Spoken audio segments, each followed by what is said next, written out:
नवरात्रि का समय, चंडी महायज्ञ। शिव की दया से मिलता है। कल कथा का छठा दिवस था। देवियों में कात्यायनी देवी का स्मरण था। शिव, शक्ति, शंकर, जगदम्बा या 33 कोटि देवता, कोई भी देव, आपका मन जब तक निर्मल नहीं होगा, आपकी चित्तवृत्ति जब तक निर्मल नहीं होगी, आपका व्यवहार जब तक सुंदर नहीं होगा, तब तक भगवान आपके दरबार पर, भगवान आपके घर पर, भगवान आपके हृदय में प्रवेश नहीं कर सकते। आपका व्यवहार, आपकी नेचर, आपका हृदय, आपकी चित्तवृत्ति जितनी निर्मल होगी, जितनी साफ। हम कई बार लोगों से कहते हैं अपना तन का कपड़ा भले साफ ना हो चलेगा, पर मन बहुत साफ रखना। साफ मन क्लीन रखिए। कपड़ा साफ करते करते तो जिंदगी हो गई, वो कपड़ा साफ हुआ नहीं हुआ, कपड़े में कितने दाग लगे हैं उससे मतलब हमको नहीं रखना है।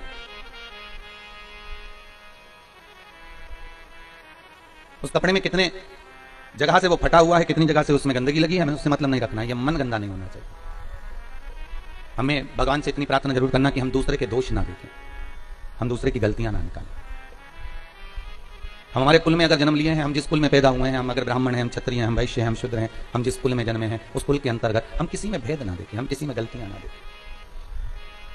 भगवान को नहीं आने का सबसे बड़ा कारण एक होता है कि हम दुनिया के लोगों में गलती बहुत देखते हैं। जब हमारी दूसरे में हम गलती देखेंगे, मतलब ये पक्का है कि अपने भीतर भी कोई गलती होगी। भगवान कृष्ण ने दुर्योधन से कहा कि इस दुनिया का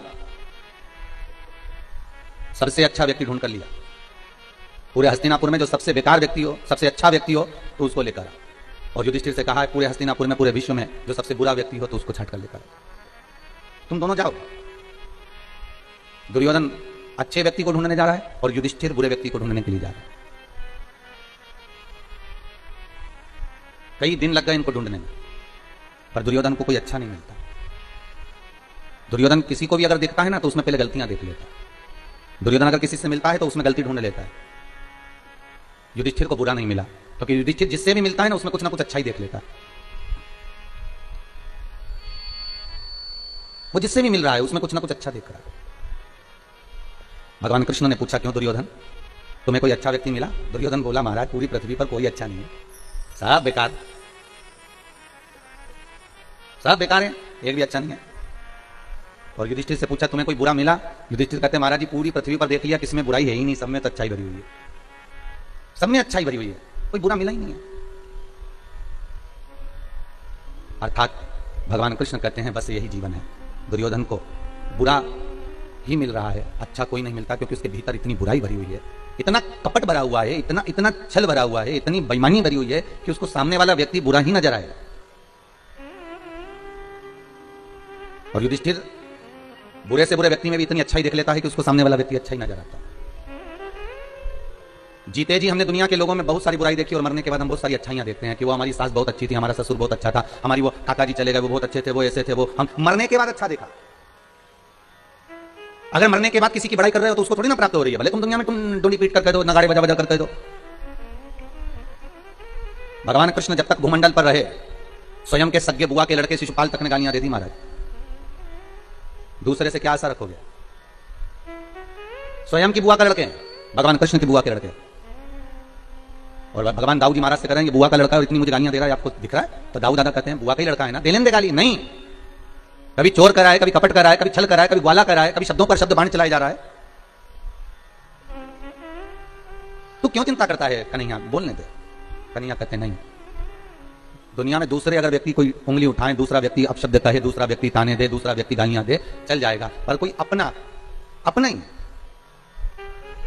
जो अपनों से जुड़ा हुआ है वो अपना ही जब उंगली उठाता है, अपना ही व्यक्ति जब ताने देता है, अपना ही व्यक्ति जब गालियां देता है, अपना ही व्यक्ति जब अपशब्द कहता है तो बड़ा बुरा लगता है। मेरे कृष्ण कह रहे हैं, कितना सुंदर लिखा है गर्ग संहिता के अंदर कि मत दो किसी को धन। गर्ग संहिता में लिखा है मत दो किसी को दौलत, मत दो किसी को प्रॉपर्टी, मत दो किसी को वैभव। गर्ग संहिता में लिखा है कि मत दो किसी को वस्त्र, मत दो किसी को आभूषण, मत दो किसी को दौलत, मत दो किसी को धन, मत दो किसी को वैभव। पर गर्ग संहिता कहती है कि आप कुछ मत देना। गर्ग संहिता कहती है पर मीठी वाणी जरूर देना, आप मत दीजिए।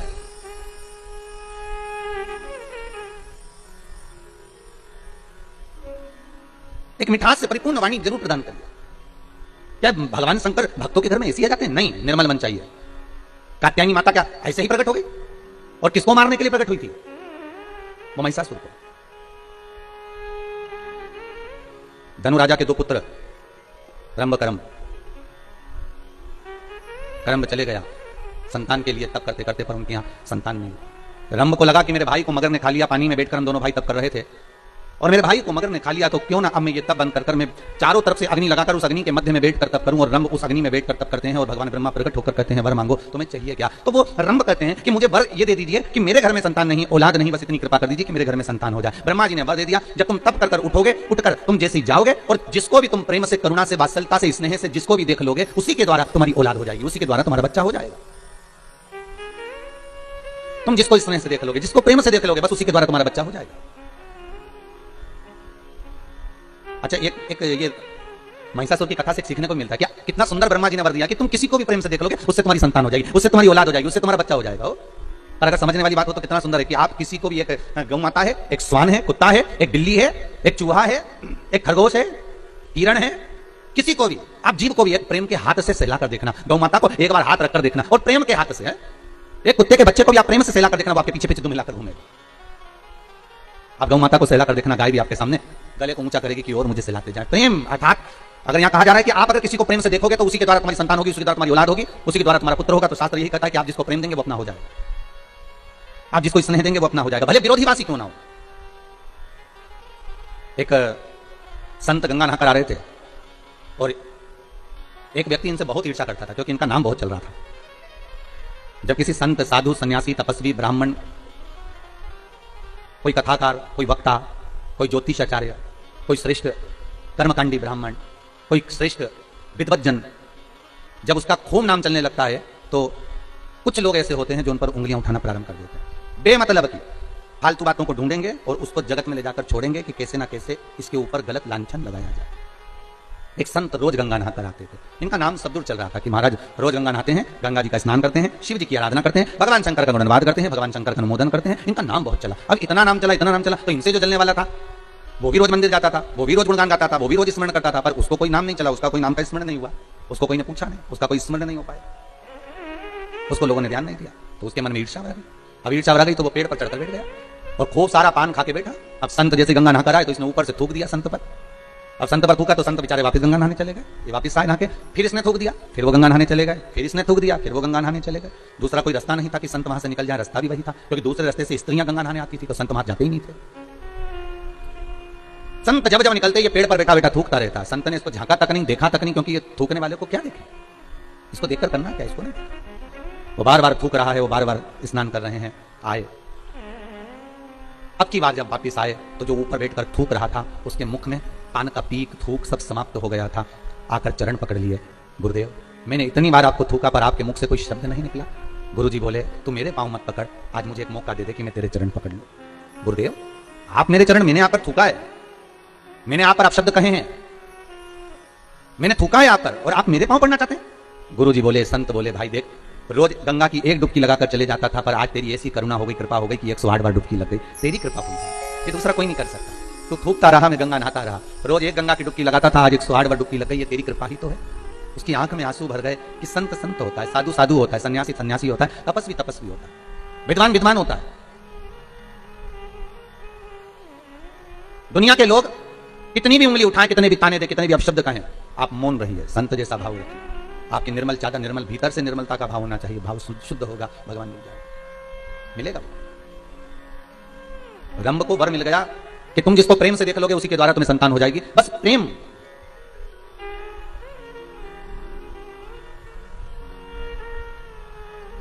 बहुत अंतर है महाराज जी प्रेम और प्यार में, जमीन और आसमान का अंतर है, बहुत ध्यान देना महाराज। प्यार दिखावे का होता है, प्यार में खून और खच्चर होता है, प्यार में एक दूसरे को मारने के लिए तैयार हो जाते हैं, प्यार में बर्बाद होने को तैयार हो जाते हैं। पर प्रेम में ना खून खच्चर होता है, प्रेम में ना अपशब्द निकलता है, प्रेम में ना ताने दिए जाते हैं। प्रेम केवल एक स्नेह का होता है, जैसे एक माता पिता का बच्चे से हो, एक करुणता का रहता है। जैसे राधा जी ने भगवान कृष्ण से पूछ लिया था कि ये बताओ ठाकुर, हे कृष्ण मैं कहां कहां पर हूं बोलो। भगवान कृष्ण कहते हैं राधा तू मेरे नस नस में, राधा तू मेरे रोम रोम में, राधा तू मेरी धड़कनों में, राधा तू मेरे नयनों में, राधा तू मेरी जिह्वा में, राधा तू मेरी श्रवणता में, राधा तू मेरी रोमावली में, राधा तू मेरी धड़कनों में, राधा तू मेरी नस नस में। हर जगह पर राधा है। तो राधा कहती है कृष्ण अब ये बता दो कि मैं कहां पर नहीं हूं। भगवान कृष्ण कहते हैं राधा तू मेरी किस्मत में नहीं है, तो मेरे भाग्य में नहीं है। 16,108 रानियों के साथ में भगवान की शादी हुई, पर राधा के साथ कहीं पटरानियों में, रानियों में 108 पटरानियों में, 16,108 रानियों में राधा जी का नाम नहीं आता महाराज। तो मेरे भाग्य में नहीं है। प्रेम यही होता है, प्रेम में त्याग होता है, प्रेम में करुणा होती है। और दुनिया के लोग प्यार और प्रेम को एक कर दिए, कहीं कह दिया हम तो प्रेम, इसको प्रेम नहीं कर सकते कि 2 दिन का हुआ फिर आखिरी में तलाक हो गया। प्रेम कर कर, प्यार कर कर, स्नेह कर कर आपने शादी तो कर ली कि हम तो एक दूसरे को चाहते हैं, हम एक दूसरे को स्नेह करते हैं। शादी करने के 4 साल, 3 साल, 2 साल, 2.5 साल, 1.5 साल में अदालत में पहुंच गए, मालूम पड़े फिर तलाक हो गया। इसको प्यार नहीं कर सकते, इसको प्रेम नहीं कर सकते, इसको केवल साधारण सी भाषा में स्नेह प्यार कहा होगा। और प्रेम की परिभाषा क्या होती है, प्रेम का परिभाषा का अंश क्या होता है, वो केवल एक होता है। प्रेम में ना अपशब्द होते हैं, ना ताने होते हैं, ना गालियां होती हैं। अगर हम भगवान से प्रेम करें हैं और भगवान ने अगर हमारा बुरा भी कर दिया है तो हम उसमें भगवान को दोष नहीं देते, हम अपने भाग्य को दोष देते हैं। यही प्रेम कहलाता है, इसी को प्रेम कहते हैं। उसमें हमने भगवान को दोष नहीं दिया है, गलती हमारी होगी, हो सकता है हमको कुछ सहन करना पड़ेगा, हो सकता है हमारे ऊपर कोई बात होगी इसलिए भगवान ने अच्छा ना किया। वो प्रेम,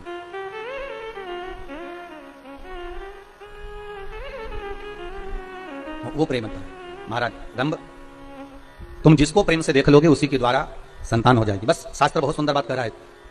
आप पड़ोसी के बच्चों से भी प्रेम कर लोगे ना तो वो जाके तुम्हारे लिए दूध की थैली ला देंगे। बोलो सही है कि गलत है?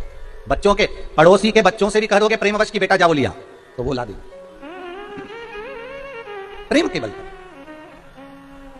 पड़ोसी के बच्चे भी अपने बच्चे बन जाते हैं अगर प्रेम है तो फिर रंभ के लिए ब्रह्मा जी ने कहां गलत कह दिया? रंभ के लिए ब्रह्मा कहां गलत कह रहे हैं कि तुम जिसे प्रेम से देखोगे तुम्हारी संतान हो जाएगी? और जैसे ही रंभ उठा, सामने से एक महिष निकल कर जा रही थी, एक भैंस निकल कर जा रही थी, और रंभ ने उसी भैंस को, उसी महिष को प्रेम से देख लिया। प्रेम से देखा, भैंस का गर्भ ठेर गया, महिष का गर्भ ठेर गया। और भैंस का जब गर्भ ठेरा, जब भैंस अपने घर पर गई तो इसका जो भैंसा था, महिषा था, उसने देखा कि मेरी पत्नी गर्भ से कैसे हो गई। ध्यान लगाया उस महिषा ने, उस भैंसे ने, तो ध्यान में आया कि रंभ के दृष्टि से इसका गर्भ ठेर गया। और रंभ की दृष्टि से अगर गर्भ ठेरा तो इसको क्रोध आ गया। रंभ जा रहा था अपने घर की ओर, भैंसे ने, महिषा ने दौड़कर उस रंभ के प्राणों को हर लिया। जब रंभ के प्राण हर लिए, मर गया रंभ। रंभ का अंतिम संस्कार हो रहा था, चिता तैयार हुई, उस पर रंभ को रखकर जलाया जा रहा था, अंतिम संस्कार किया जा रहा था। उसी समय पर भैंस को लगा, महिष को लगा कि बताओ इसका पुत्र मेरे गर्भ में है, अर्थात अगर इसका पुत्र मेरे गर्भ में है तो मैं इसकी पत्नी हूं, और पत्नी का कर्म है कि पति के साथ सती हो जाए, तो क्यों ना मैं अपने पति के साथ सती हो जाऊं। और धधकती हुई अग्नि में, धधकती हुई चिता में वो भैंस, वो महिष कूद गई, और जैसे ही कूदी उसके गर्भ से एक बच्चे ने जन्म लिया जिसका नाम महिषासुर हुआ। क्या नाम पड़ा है? महिषासुर। एक बेटे ने जन्म ले लिया जिसका नाम महिषासुर हो गया। अब महिषासुर ने जन्म तो ले लिया, पर महिषासुर ने विचार करा कि देवताओं से द्वेष करूंगा तो मारा जाऊंगा। महिषासुर ने सबसे पहले ब्रह्मा जी से तप करा, और ब्रह्मा जी का तप करके ब्रह्मदेव से कहा, ब्रह्मदेव मुझे वर दीजिए कि मैं मरूं ना। ब्रह्मा जी ने कहा, ये तो हो नहीं सकता कि तुम नहीं मरोगे, मरना तो पड़ेगा। मृत्यु लोक में आए हो तो मौत तो निश्चित है। माता के गर्भ से जब तुम्हारा जन्म हुआ, नाल कटी, उसी समय पर लिख दिया गया था कि कहां मरोगे, किस जगह पर मरोगे, कौन सी तिथि, कौन सा पल, कौन सी घड़ी, कौन सी जगह, एक एक स्थान को निश्चित कर दिया गया था कि कहां तुम्हारे प्राण छूटेंगे, किस जगह पर तुम मरोगे, तुम्हारी अंतिम संस्कार, अंतिम जगह कहां होगी, अंतिम श्वास तुम किस जगह पर लोगे, वो निश्चित करा गया। अंतिम पल, अंतिम घड़ी, अंतिम क्षण निश्चित किया। इसलिए शायद कबीरदास जी कहते हैं, गुरु की करनी गुरु भरेगा, चेला की करनी चेला, उड़ जाएगा हंस अकेला। जिसके कर्म का भोग जिसको भोग।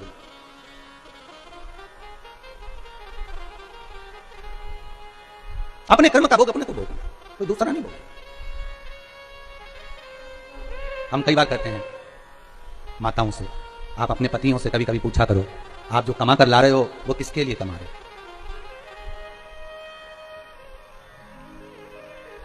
कभी कभी पूछ लिया करो, कुछ बिगड़ेगा नहीं। और पति बोले कि तुम्हारे लिए कमा रहे हैं, बच्चों के लिए कमा रहे हैं, तो पत्नी का फर्ज है कि पति से कह दे कि कमाओ, मना नहीं है, पर थोड़ा थोड़ा सत्कर्म भी करते जाओ। अभी इतनी भयंकर कोरोना महामारी चल रही है, कहीं बन सके तो थोड़ा पुण्यपन भी कर ले, थोड़ा सत्कर्म कर ले, थोड़ा धर्म कर ले। कत नामक ऋषि हुआ, क्या नाम था? कत। और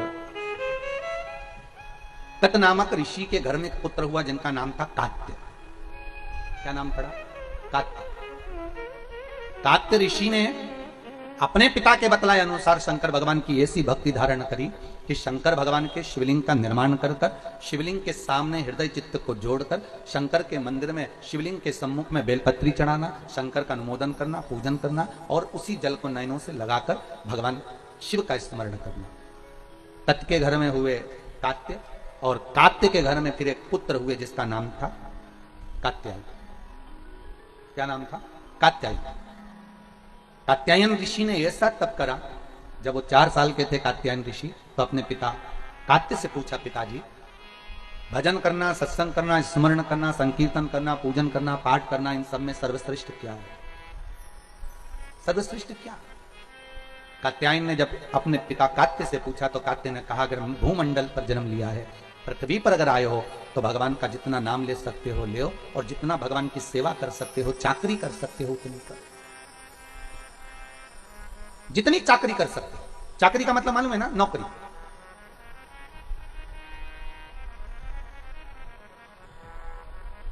भगवान के मंदिर में भी अगर आप जा रहे हो तो ये भाव रखकर जाना कि हम सेठ जी के घर में नौकरी करने जा रहे हैं।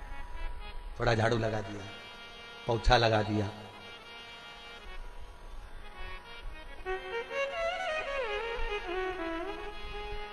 हमारे यजमान हम जब स्नान करने जावे तो वो पूरी वॉशरूम धो के आ गए। हमने भगवती महाराज जी से कहा कि यजमान को बोल दो, घर में कोई और सेवक हो तो उनको बोल दो, वो धो दिया करेंगे वॉशरूम। पर यजमान खुद स्वयं, हम भगवती महाराज को यही बोले, जिनके घर में मुंबई में नौकर लगे होंगे, जिनके घर में मुंबई में सेवक लगे होंगे, कंपनी में और भी लोग काम करते होंगे, उनके यहाँ दूसरे काम करते होंगे, पर देखो कितना भाव है कि अगर कोई गुरुजन स्नान के लिए जावे तो वॉशरूम भी वो स्वयं साफ करना। भाव देखिए, उसकी निर्मलता देखिए।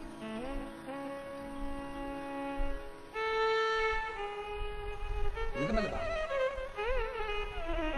चाकरी कर लो। पहले भी कथा में काज फिर कहते हैं, जिस मंदिर में कोई ना जाए उस मंदिर में तुम जाओ, जिस मंदिर में लोग पानी ना चढ़ाए उस मंदिर में तुम चढ़ाओ, जिस मंदिर में लोग झाड़ू ना लगाए उस मंदिर में तुम लगाओ, जिस मंदिर में लोग पोछा ना लगाए उस मंदिर में तुम लगाओ। शंकर के मंदिर में जहां कोई ना जाए वहां एकांत में जाकर तुम बैठ जाओ।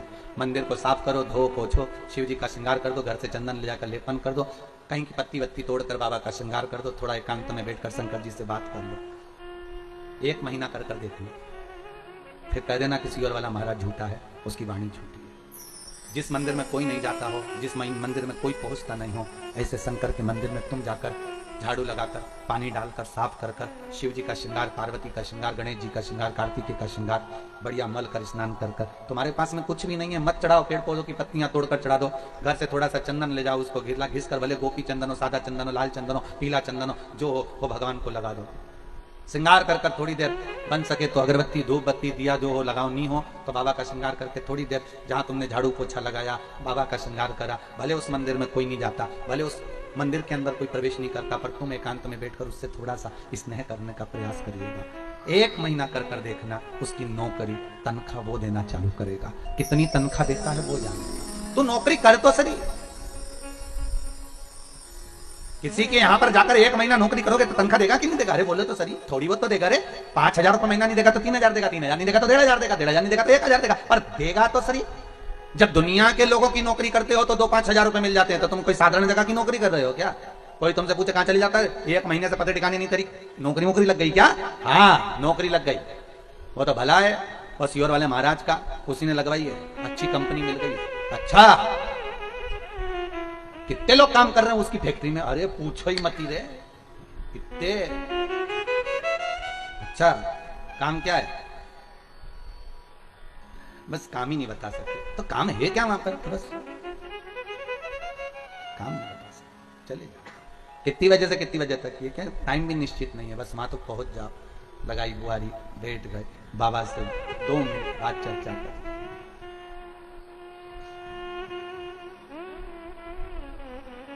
दो मिनट बैठ कर आप बस बाबा से चर्चा कर लिए, स्नेह कर लिए, बोल दिए दिल की बात। और फिर निवेदन करूंगा, जब आप चाकरी करो, नौकरी करो, तो बोलना मत कि मुझे धन देना, कि दौलत देना, कि सत्ता देना, मत बोलना। सेठ है वो, सब जानते हैं। आप तो केवल सेवक की करो, आप तो केवल चाकरी करो। मनुष्य शिव महापुराण में भगवान शंकर अमरनाथ की गुफा में माता पार्वती से कहते हैं, सुन पार्वती, कलिकाल में, कलयुग में जितने जन्म लेंगे कोई पुण्य का भागी नहीं है, सबके सिर पर पाप की गठरिया। पार्वती, अमरनाथ की गुफा में भगवान शंकर कहते हैं, संसार सागर में कलयुग में आपका जन्म हुआ है तो मस्तक पर पाप की गठरिया भरी पड़ी है। कोई तुमसे कहे कि हमारा श्राप लग जाएगा, बद्दुआ लग जाएगी, ये लग जाएगा, वो लग जाएगा, दुनिया के लोग तुम्हें डराएंगे, धमकाएंगे, डरने की जरूरत नहीं है। संसार सागर में कोई दूध का धुला हुआ नहीं है। शिव पार्वती से कहते हैं संसार में वही श्रेष्ठ है जो शिव की आराधना में डूबा है और शंकर के मंत्र का स्मरण कर रहा है। पाप सबके माथे पर है। 4 स्थान पर हर व्यक्ति से पाप होता है। पहला, झाड़ू लगाते समय छोटे जीव मर जाते हैं, पाप माथे चढ़ जाता है। दूसरा, वस्त्र धोते समय, नहाते समय छोटे छोटे जीव मर जाते हैं, उसका पाप माथे चढ़ जाता है। तीसरा, अग्नि जलाते समय, भोजन बनाते समय, लाइट जलाते समय छोटे छोटे पतंगे मर जाते हैं, उसका पाप माथे चढ़ जाता है। चौथा, अपने घर से चलकर जब हम कहीं जाते हैं अपने पांव के नीचे छोटे छोटे जीव मर जाते हैं, उसका पाप माथे चढ़ जाता है। 4 स्थान पर हर व्यक्ति से पाप होता है। प्रत्येक व्यक्ति के मस्तक पर पाप बंधा रहता है। पर सुन पार्वती, जो प्रतिदिन शिवालय में जाकर 1 लोटा जल शंकर को समर्पित करता है, वो धीरे धीरे पाप से मुक्त होकर मेरा अपना होते चले जाता है और वो संसार सागर से मुक्त हो जाता है। बहुत डराया गया संसार में, लोगों ने खूब डराया आप लोगों को, ऐसा मत करना पाप लग जाएगा, ऐसा मत करना पाप लग जाएगा, ये मत करना पाप लग जाएगा, भगवान को ऐसे भोग लगा दिया पाप लग जाएगा, भगवान को ऐसे जल चढ़ा दिया पाप लग जाएगा, भगवान को ऐसा कर दिया पाप लग जाएगा, भगवान को ऐसे प्रणाम कर लिया पाप लग जाएगा। शिव महापुराण ने सब कुछ समाप्त कर दिया। शिव महापुराण ने तो एक ही बात कही कि बच्चा गंदे नाली में गिर जाए, बच्चा गंदे पानी में गिर जाए, बच्चा गंदे कीचड़ में गिर जाए, उसको कोई नहीं उठाएगा, कोई गले से नहीं लगाएगा। बच्चा कीचड़ में गिरा हुआ केवल एक माँ और एक बाप होते हैं जो कीचड़ में गिरे हुए बच्चे के कपड़े नहीं देखते हैं, उसको गले से लगा लेते हैं। उसी तरह संसार में कितना भी पाप हो जाए, शंकर के मंदिर जाना मत छोड़ना, क्योंकि वो बाप ऐसा है कि तुम कितने भी पापी हो तो भी गले से लगाकर तुम्हें तार देगा, तो भी तार देगा। बहुत मिलेंगे तुमको, बहुत दिन भर सोशल मीडिया पर, दिन भर प्रवचन में लोग आपको यही ज्ञान देंगे, ऐसा मत करना पाप हो जाएगा, भूल से भी ये गलती मत कर लेना। गूगल पे सर्च करो तो सबसे पहला शब्द ये आएगा, भूल से भी आज प्रदोष है, भूल से ये गलती मत करना, पाप लग जाएगा। जब सर्च करो नवरात्रि चल रही है, अष्टमी आ गई, भूल से भी ये मत करना, पाप लग जाएगा। एकादशी है आज, भूल से भी ये मत करना, पाप लग जाएगा। अरे भाई, संसार सागर में कौन पुण्यभागी है? संसार सागर में तो केवल वही पुण्यभागी है जो कली काल में भगवान के नाम में डूबा हुआ है और अपने कर्म को श्रेष्ठ करता हुआ चल रहा है। कि मत बुरे कर्म कर बंदे वरना पछताए, भगवान की आंखों से तू बच नहीं पाएगा, तू बच नहीं पाएगा। कोई तुम्हें मंदिर में मिले और कहे कि ऐसा करोगे तो पाप लगेगा, वैसा करोगे तो पाप लगेगा, उसको समझा देना शंकर मेरे पापा हैं, शिव मेरे पिता हैं, और बाप अपने बच्चों की गलती नहीं देखता, बाप अपने बच्चों के सिर पर हाथ रखता है, उसको गले से लगाता है, उससे प्रेम करता है, बाप है वो। इस कथा को हम अखंड शिव महापुराण के रूप में बांचना चाह रहे थे। अखंड अखंड सौभाग्यवती के भाव से, अखंड वैभव के भाव से, अखंड संपदा के भाव से। जैसे 3 चीजें हैं अखंडता में मानी जाती है, एक बेलपत्र, दूसरे नंबर पर अक्षत चावल का दाना, तीसरे नंबर पर शमी का पत्र, अखंडता में माना जाता है। याद रखना।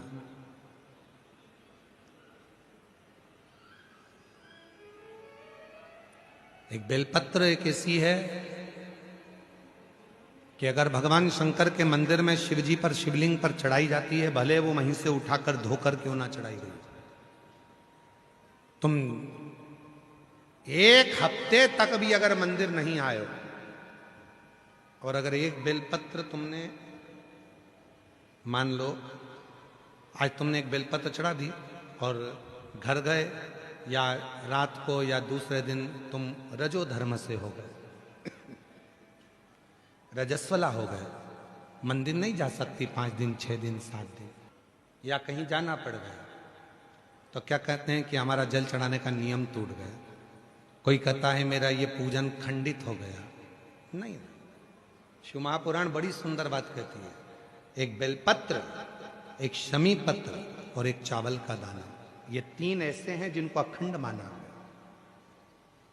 यदि आप रोज शिव जी के मंदिर में आप जल चढ़ाने का नियम रखा है और आपको मालूम पड़ा कि मेरा रजो धर्म इस तारीख को आने वाला रहता है, तो 2-3 दिन पहले से या तो शमी पत्र या चावल का 1 दाना या बेलपत्र शिव को चढ़ाना प्रारंभ कर दिया करो।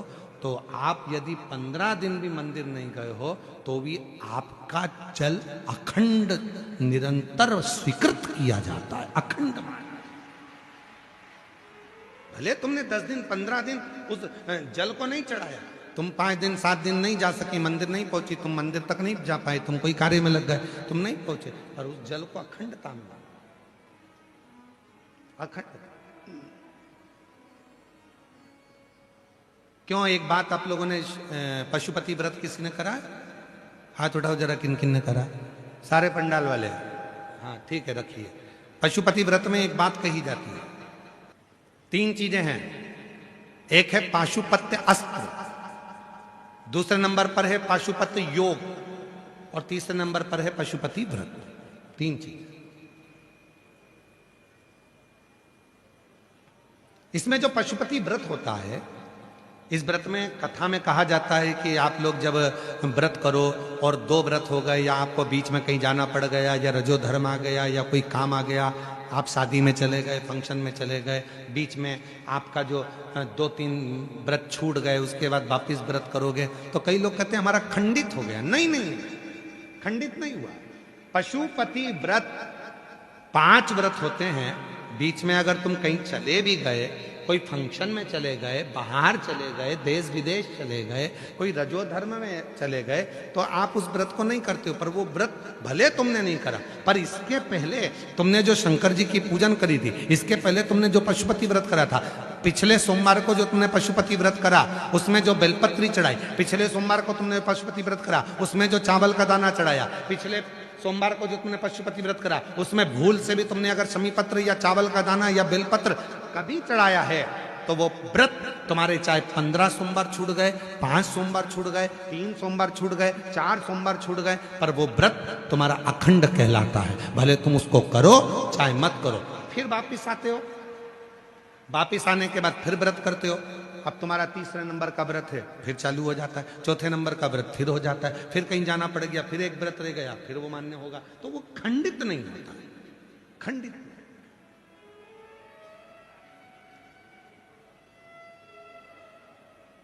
अखंड है। और कितनी सुंदर बात कही, तुम्हारे घर में कोई लक्ष्मी जी की मूर्ति है, गणेश जी की मूर्ति है, ठाकुर जी की मूर्ति है, विष्णु जी की मूर्ति है, देवी देवता की मूर्ति है, खंडित हो गई है, तो किसी ने कह दिया कि ये खंडित हो गई घर की मूर्ति, इसको तुम विसर्जन कर दो। ना,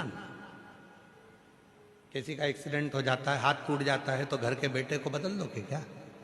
घर की जो मूर्ति होती है वह छोटी होती है, छोटी। तो शिव पुराण क्या कहती है? उस मूर्ति के आसपास में कहीं पर भी एक चावल का दाना या एक बेलपत्र या शमी पत्र उसके आसपास में कहीं पर भी रख दो, वो मूर्ति खंडित नहीं, अखंड कहलाती है। वो खंडितता से बचा, उसमें खंडितता नहीं, अखंड का। हर हर महादेव। श्री शिवाय नमस्तुभम। पूजनीय गुरु जी द्वारा बताए गए 25 मार्च चैत की नवरात्र सप्तमी तिथि है। नवरात्रि की विशेष श्री महाशिव पुराण में कथा में यह उपाय और महत्व बताए गए हैं, तो आप अवश्य यह कथा सुने। अखंडता के 3 प्रतीक बताए गए हैं।